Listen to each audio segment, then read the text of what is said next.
Questions are taking place this morning about the shooting at Fort Hood. We know 4 people were killed, including the gunman, Specialist Ivan Lopez. So was there enough security on post? Joining us now to talk about that is Chuck Joyner, founder and president of Survival Sciences. Good morning to you. Good morning. Not only do you have that background, but you have an entire background with the CIA, the FBI. So you are just about the best expert we could possibly have here. So we appreciate you being here.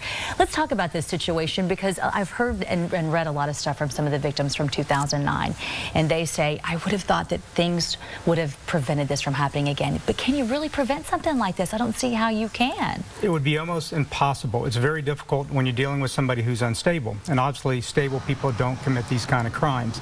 So it's very difficult to stop that on even a military base. What about immediate response? You were a commander of a SWAT team. Yes, sir.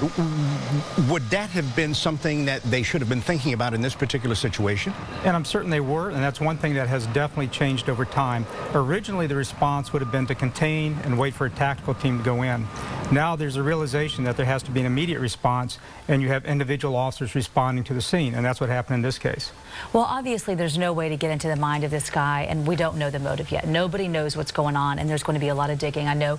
What is the step now to try to figure out what was happening with him? Are they going in and looking at his computer, at every file that he's been looking at lately? What are they looking for? Yes, this is going to be an incredibly complex, in-depth investigation. They look at all the social media, they do tons of interviews, they do the crime scene analysis. It's going to be an incredibly lengthy, complex investigation to find out everything they can about that individual. Right now it's considered soldier on soldier, and not thinking in terms of terrorism, but that still has to be an element that authorities keep in the backs of their mind. Absolutely, and that's one of the things that they'll determine through the investigation. And I don't know why, but when I first heard this, I was a little surprised to hear that he was a married family man. Does that seem just a little different? It seems like a lot of times in these cases they'll be single, or they may have been lonely, because it seems like he did have some type of support system. Obviously, we don't know his family background, though. That is unusual, and we don't know what the family situation was, and maybe that was a contributor to him having the mental issues. What about the locations he went? Because one of the buildings he shot into was a building where he was basically assigned to. I forgot the name of the regiment, but he went in there. Do you think he may have known someone, or maybe someone was that trigger for him? That could have been, and also it's not uncommon to go back to areas that you know. You look at the Columbine shooters. They're going to areas that they know and people that they know to act out. I want to ask you a little bit about the weapon that he was using. I'm not a gun expert, but he was using a .45 caliber, is that correct? Yes.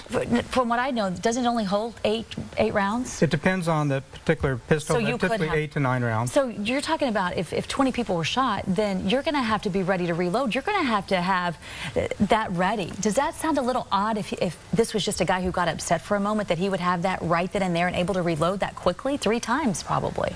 This incident doesn't sound like a spur-of-the-moment situation. It is something that he had planned and thought about, and obviously he was loaded with several magazines.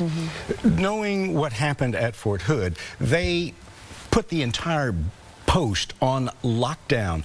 Yes. Security Since the 2009 event, do you think it was sufficient enough? Again, on post? Again, it's almost impossible to prevent this if you have somebody that's truly committed to committing this kind of an act. A lockdown in that situation was absolutely appropriate. For citizens in a situation like that, or a movie theater or a restaurant, they're looking at a run, hide, or fight. Well, we'd like to thank you, Charles Joyner. Chuck, middle name, yes, so to speak, security expert. Thank you so very much for coming in and weighing in on this. Really an honor to talk to you this morning. We have to check in with you throughout this whole ordeal. Okay, thank you. Thank you.